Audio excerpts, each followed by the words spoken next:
Well, Senator Helene Duhamel was a journalism legend before turning to public service.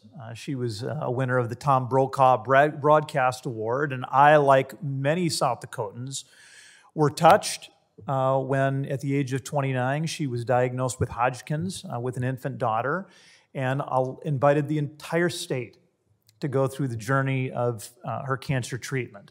And countless people were touched by that incredible journey. And she broke story after story after story. But I know her best as a public servant, representing the Black Hills of South Dakota, and doing so incredibly well, having been elected by her colleagues as majority leader, serving as chair of judiciary.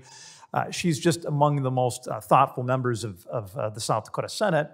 And since we're talking about Mount Rushmore, Mr. Chairman, ranking member, I would note that this is a leader with the patriotism of George Washington, the wisdom of Thomas Jefferson, the commitment to liberty of Abraham Lincoln, and the energetic leadership style of Teddy Roosevelt. And it is an honor to have her with us here today. Senator Duhamel, you have 5 minutes. Thank you so very much. Thank you to the chair and ranking member of the subcommittee, chair and ranking member of the committee, other members of the committee, especially South Dakota Representative Dusty Johnson, for the opportunity to testify this morning. My name is Helene Duhamel. I'm a native of South Dakota. I currently serve as a state senator and majority whip. My family goes back 5 generations in the region, long before South Dakota was even a state. I join you today in support of H.R. 386, the Mount Rushmore Protection Act, as introduced by Representative Johnson. Deep in the heart of the Black Hills National Forest of South Dakota rises a colossal sculpture carved from granite that stands as a tribute to democracy. The Mount Rushmore sculpture and its subjects, Presidents Washington, Jefferson, Roosevelt, and Lincoln, represent the first 150 years of our nation. The struggles of a young America, as well as the triumphs through determination and ability of its elected leaders. As Americans and travelers from around the globe sought new sites in the 20th century, our state historian at the time believed that Mount Rushmore would bring new faces to South Dakota. And it did. During its carving, the sculpture visitation was approximately 400,000 a year. Today, that's about 3 million, oh wow, moments. I will admit that people around the world may not be able to point where South Dakota is on the map, but when you tell them that you're from the Mount Rushmore state, they know immediately. In 1928, Representative William Williamson told his congressional colleagues, "The whole project is symbolic and allegorical. Washington symbolizes the founding of our country and the stability of our institutions. Jefferson, our idealism, expansion, and love of liberty. Lincoln, our altruism and sense of inseparable unity, while Roosevelt typifies the soul of America, its restless energy, rugged morality, and progressive spirit.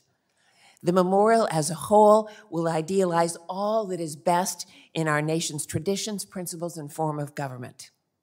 It will symbolize maturity, stability, noble purpose, liberty of thought and action. That was 1928 and remains today.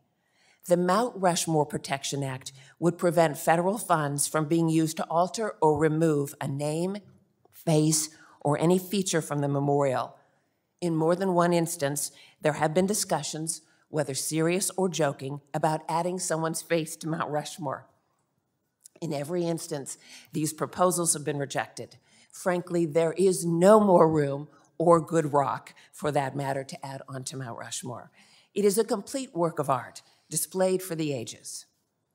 A more serious threat Mount Rushmore faces are calls to remove faces from the sculpture. The men carved on the mountain were not perfect, and neither is our nation's history. But these were individuals who wrestled with the great issues of their time and led America forward. Changing Mount Rushmore will not change our past. This bill would also designate the mountains the sculpture is carved on as Mount Rushmore. This is the name recognized by the United States Board of Geographic Names since 1930. And it would ensure that any attempts to change the name by the board must have congressional approval. The Mount Rushmore National Memorial commemorates the history and progress as a nation. In celebration of the first 150 years of America, it also stood as a gateway to a history that has not yet been written. Mount Rushmore offers opportunities for education, for enjoyment, for inspiration. It is my hope, as someone whose family has called South Dakota home for generations, that these opportunities will still be there for generations to come. It is a national treasure, and I would strongly encourage you to consider the Mount Rushmore Protection Act. I thank the committee once again for this opportunity to testify.